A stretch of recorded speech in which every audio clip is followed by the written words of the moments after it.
Wacha goes with the short sleeves on a cold day.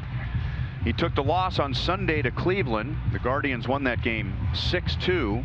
Gunnar Henderson is in the batter's box. Michael Wacha's on the mound, and we're ready for baseball at the K. And up the middle, hit hard again, but right at Bobby Witt Jr. And one away. One away, here's Westbrook. India at third with a long throw in the dirt. And did Vinny hang on? He did.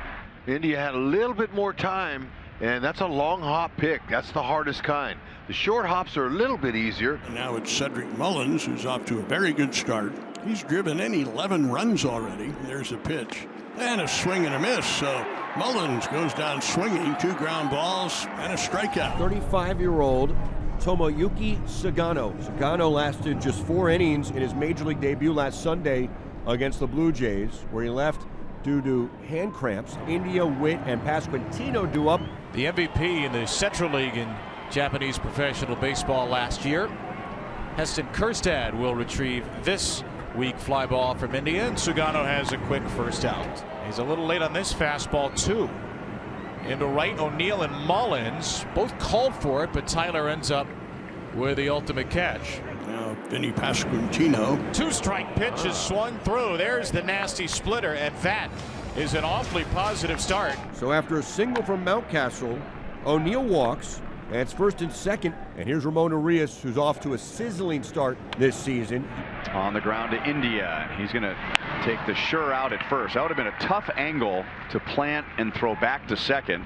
2 down. Gary Sanchez. He is the backup catcher to Adley Rutschman. Back to the fastball, belted into center. It's down for a base hit. Gary Sanchez snaps an 0 for 9 career against Michael Wacha, and his first Oriole hit is a 2-run single. There you go. I thought after he got that fastball and jerked it foul, the changeup was coming, and Michael Wacha tried to sneak a 94-mile-an-hour fastball by Gary Sanchez, and Gary would have none of it. Bottom of the 3rd inning at Kauffman Stadium. The Royals trail the Orioles 2-0. Sugano's gone 8 up, 8 down to start his afternoon. Brings up Kyle Isbell. Rolled up the middle and into center field. The splitter stayed up just enough on an 0-2 pitch. The 3-1 inside. That's ball 4. And so India draws a walk. That puts runners on first and second with 2 outs for Bobby Witt Jr. He's comfortable facing Witt, who scored just 1 to Mountcastle, and Sugano gets out of it. So the Royals strand a pair in scoring position. 1 out for Tyler O'Neill, who drew a walk in the second. O'Neill blasts one into center field. Isbell was very shallow. He didn't see it. It clangs off the wall.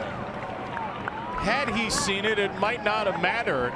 That thing went 400+ feet to dead central for a double. That's some serious juice right there, because that ball was low. It kind of into the heart of the wind, too. Wind pushing again hard left to right. So runner at second for Kjerstad. Kjerstad flares it toward short. Witt leaps, makes the grab on the backhand. Throws to second, a double off O'Neill. A double play, and a spectacular one. A leaning, lunging, diving grab from Bobby Witt Jr. to take away a hit from Kjerstad.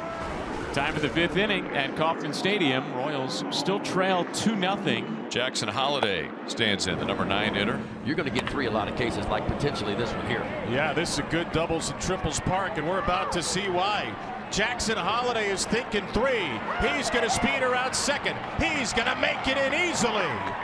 It is a triple at this triples haven. Jackson Holliday with his first 3-bagger of the year, and the Orioles' first 3-bagger of the year. Well, right on cue.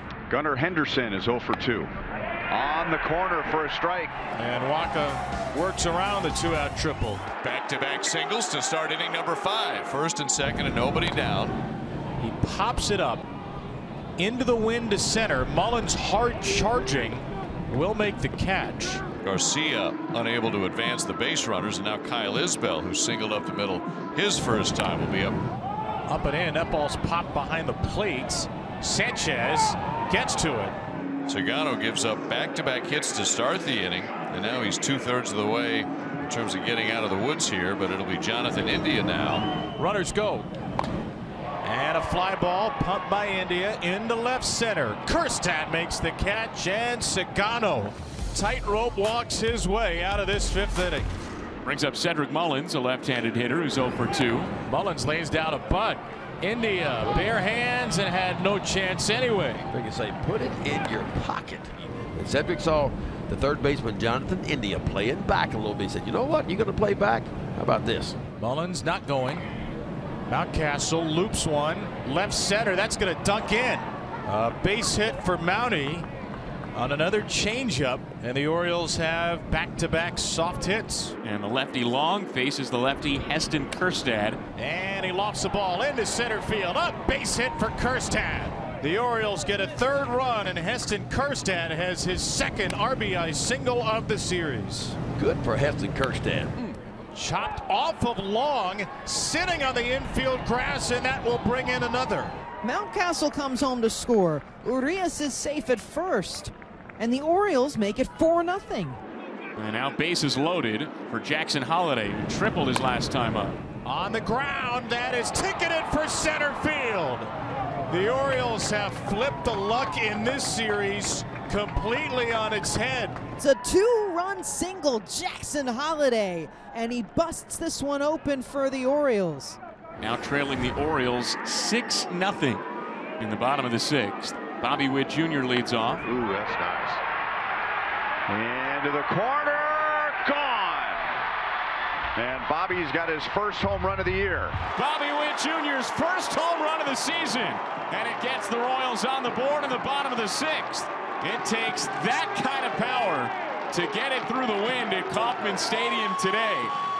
Bobby Witt Jr. hit it right into the teeth and right into the seats in front of the Royals Hall of Fame. So Stratton's pitching for the second straight game. Runners on second and third now for Tyler O'Neill. O'Neill puts this one in the air. A charge to deep center field. Isbell flops on his belly and can't get it. O'Neill racing around the bases. He'll have the Orioles' second triple of the game and bring in 2 more. The extra base hit factory just keeps on delivering. Make it 8-1 for the Orioles. Bottom of the ninth, it is 8-1 Baltimore, and Matt Bowman comes in to pitch. 3-2. Jack to right field. MJ Melendez is going to come up a little short at the worst home run hitting ballpark for lefties in the majors. Royals down to their last out. Baltimore an out away from a win. 3-2 grounded over to third. Ramon Urias ends the game, and a blowout win for the Orioles here in Kansas City. They snap this modest losing streak. A win that after the sloppy play a night ago has to feel really good, and that 3-game losing streak, that's history. The Orioles win this game in Kansas City and setting up an old rubber game tomorrow, a matinee back here tomorrow at Kauffman Stadium.